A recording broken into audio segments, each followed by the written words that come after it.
Hi guys, it's me, Jurassic Junkie, with a very shiny head today, and this is the Friday Night Rant.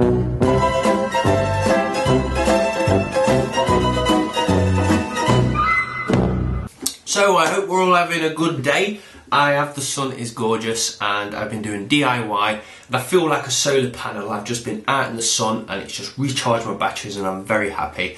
But because of that, I've got like a mini quick tan, and it's managed to give me race lines, which is very awesome. So I've got to make sure I keep my glasses on all the time now, also I will look a twat. So first of all, I got to crack into this bit, not because I think it's going to be amazing or anything like that, it's just because I'm very thirsty. So we've gone with Krabby's, which is a cider, I think it is. No, it's a ginger beer. So that's what we are sponsored by. Let's give it a whirl. Joe's already tucked into hers and said it's horrible, so let's see how this pans out.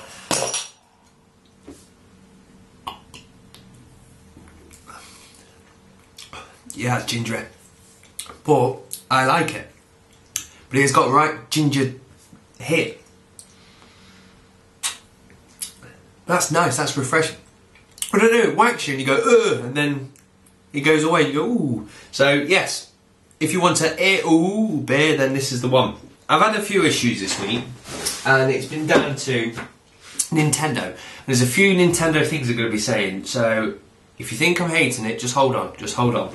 But first of all, I've got the two GameCubes, and I thought I've never tried to mod anything or spray paint anything or anything like that, so I thought, you know what, because this is going to spare, and it's probably going to cost more money to sell it and ship it than it is to keep it, if that makes sense. So anyway, I just thought I'm going to keep this and I'm going to spray it. And because we've already got the red 25th edition Wii and the DS, I thought with this being Nintendo product, it'd be quite cool to get this as red as well. So I got my spray paint, I was quite happy, and the first thing I was going to do is obviously just strip it down and spray paint it. But the problem is, you've obviously got the official Nintendo screws in there, which threw me because I didn't prepare for that to start off with. So I was like, okay then, I remember a comic book nerd 9 just simply says what he normally does is melts a pen, sticks it in, makes the shape of the screw, and it works like a charm. So I know he does that for the actual cartridges but not the console, so I thought I'd give it a go with the console, and I kid you not, for 2 hours solid I was melting pens, I was high as a kite by the end of it off plastic fumes, and eventually I managed to actually get the perfect shape, but I must have been pulling the screw out a bit each time, because the last time I did it, the plastic melted all the way around the screw, so when I actually pulled it out, it actually became one with the pen. So the only way to get the screw out was to destroy the pen, and that destroyed my only working tool. So I gave up on it, and I was like, you know what, sod it, I'm going to order the proper tool. So this came today, and camera's not picking up on it well, but nonetheless, you believe that I have got the proper tool now. I fucking ordered the wrong one, didn't I? The actual screws, I think, are 3.8 mil, and I ordered a 3.8 mil, but it doesn't fit, so I assume I need a 4 mil. So first of all, if anyone knows the exact screw name I need to get into a GameCube, please tell me, but I think it's called a Game Bit, and it's a 4.0 mil I'm after, but if anyone could confirm that, that'll be brilliant, so I don't have to go and waste my money again. So, I've got wind up, I can't get into here. But the cool thing is, I can obviously spray paint the stuff at the back, because they come off quite easy, and I am actually chuffed with it. That is coming out to be a very official looking red. So once that's spray painted, I'm quite chuffed with that. I think I'm going to go with black on that.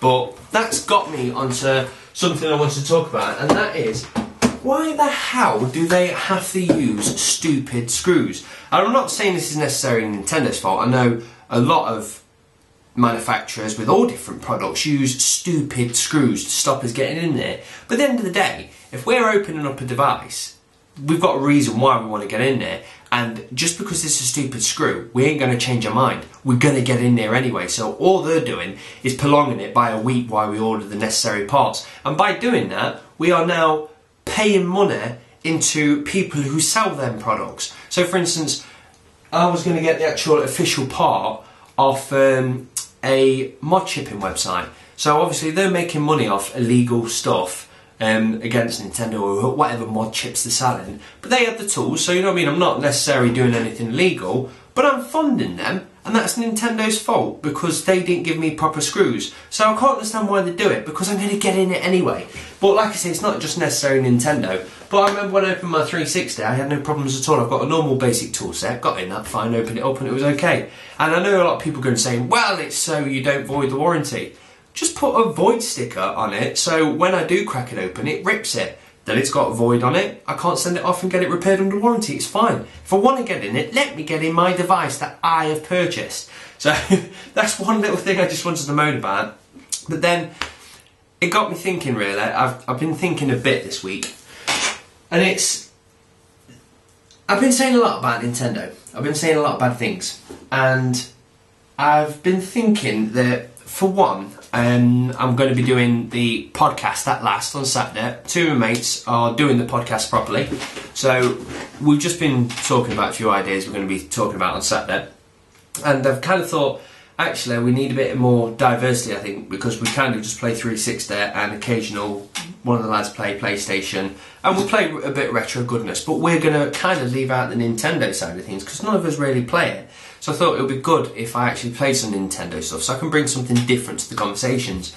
And I've kind of been thinking, like, I think my problem is with Nintendo is I've not found a game I enjoy. I kind of just play whatever Joe's playing, chuck it in and go, I'm not that bothered, and leave it at that. But the thing is, like, things like Zelda are obviously cracking games. And obviously it's about to be released for the 3DS soon.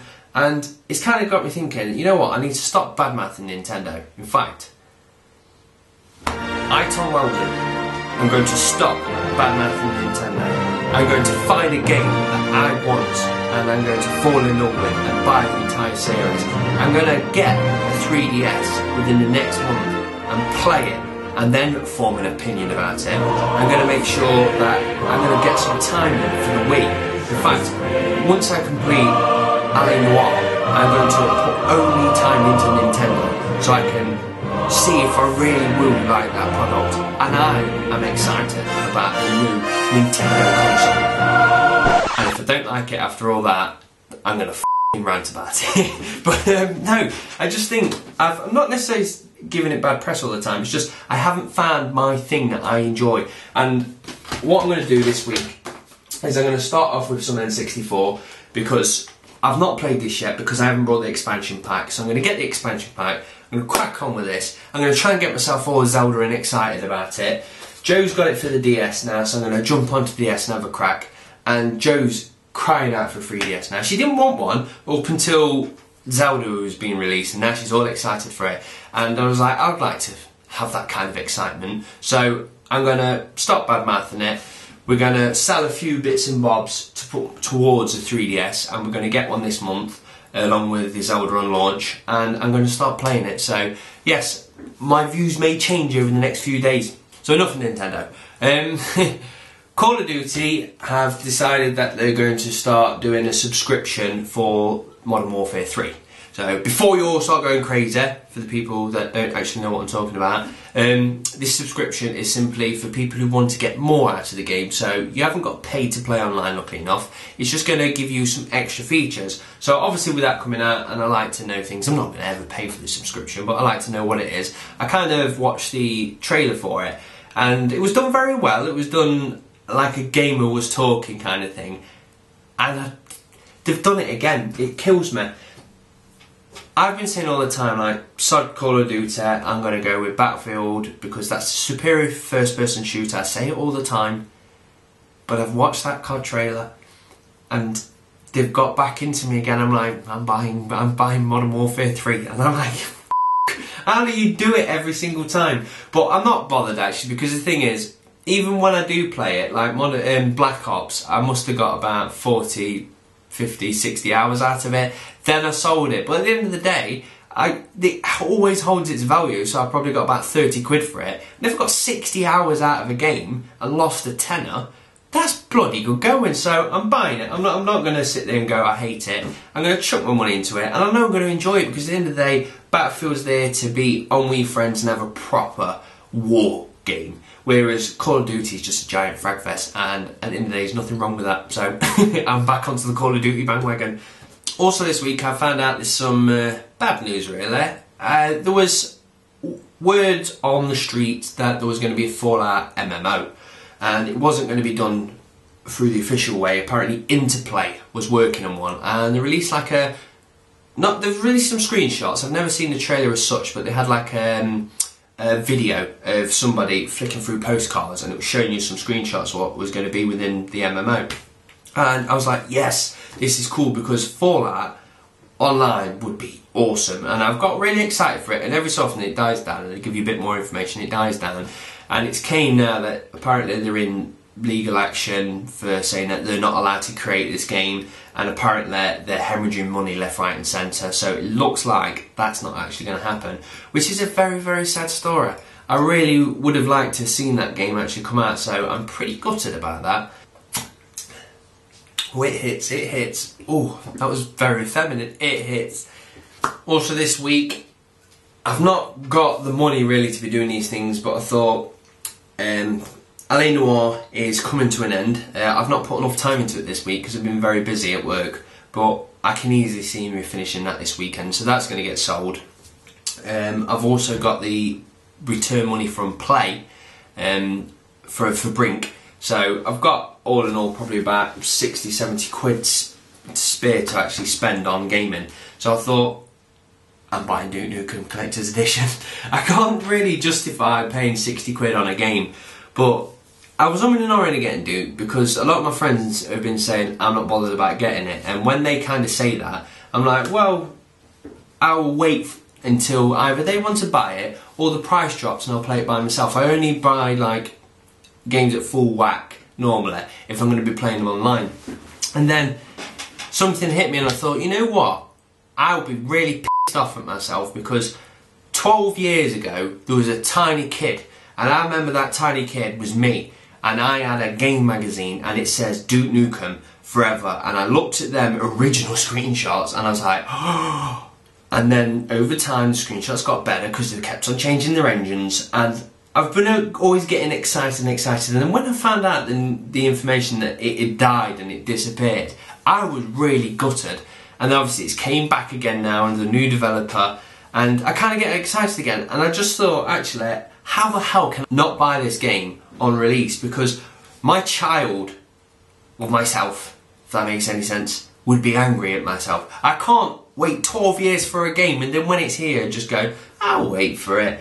I've got to buy it, and if it's crap, so what? I've been waiting 12 years for it. And at the end of the day, all these games like Call of Duty and everything like that, they kind of try and take themselves seriously online, and I really am looking forward to playing Duke Nukem Online and just having stupid weapons and shrinking people and stamping on them, and that game is designed to be stupid and fun and make me feel like the child again when I first played Duke Nukem 3D. So I thought, sod it, and that collector's edition is absolutely gorgeous. I assume everyone's seen it. If you haven't, Google it, because that has got to be the best collector's edition out there, and that will just take up one full shelf of my glass cabinet. So I'm like, you know what, I'm getting it. And at the end of the day, it's supposed to be a limited print. They always say that, a limited run even. And I know they always say it's limited, but this sounds like it is actually going to be a reasonable limited one. So I think even if I buy it and I don't like it, I might even make some money selling it on. But I'm not thinking about the money side of things. I want Duke Nukem, child me wants Duke Nukem, so I brought Duke Nukem. And that's pretty much it this week. The question of the week is going to be a question that I want you to give me. So, simply because the podcast is happening on Saturday, we're going to be doing about an hour or so. We don't know, we're just going to wing it and see how it turns out. But at one point in the podcast, we want to have viewers' questions. So, what question would you want us to read out? So, anything you want about anything to do with gaming, and even if it's not about gaming, actually, just chuck that in there as well. And what we'll do is we'll pick a handful of them and read them out on the podcast and just obviously talk about it there and then. So anything you want to hear on the podcast, chuck it in and we'll read your comments out. And that is it. So I'm going to drink this ginger beer, decide if I like it or not. I think I do like it. And then kick back and have a few beers. So thank you very much for watching, guys. Cheers.